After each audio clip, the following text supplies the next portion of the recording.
चुनारी सरक के बात कहेला, नजरिया सब राज कहेला।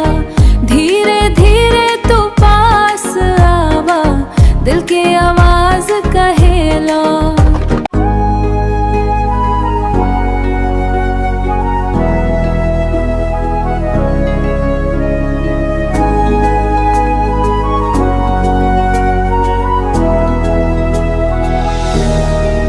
आवाना राजा जी रात जवान बा, सपना में आज हमरा जान बा। चांदनी भी आज हमके सतावे, तन बदन में हल्का अरमान बा। अरे रानी हो धड़कन तेज बा, तोहरा खायल में दिल बेचैन बा। नजरिया के जादू चला के तू हमके पूरा पागल बनावेला। आवा राजा जी बैठ जा पास में, धड़कन के बात कही आज रास में। रात ये प्यारी मौसम नशा में, प्यार के रंग भर जाए है सांस में।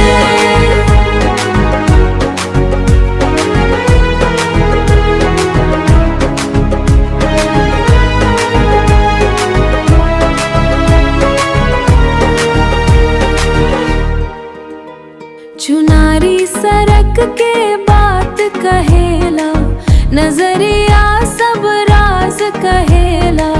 धीरे धीरे तू पास आवा, दिल के आवाज कहेला। होठ के मुस्कान जादू जगावे, तोहर अदा दिल के चुरावे आवे। आज न रोकी यह एहसास के, प्यार के नदी बह जावे।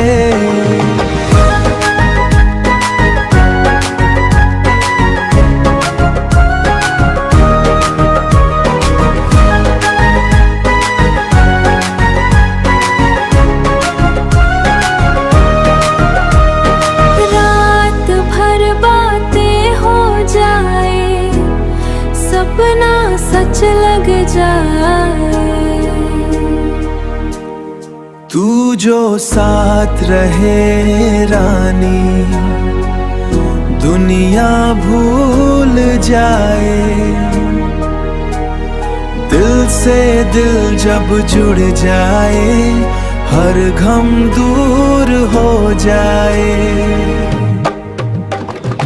आवा राजा जी दिल के करीब हो, आज की रात सबसे हसीन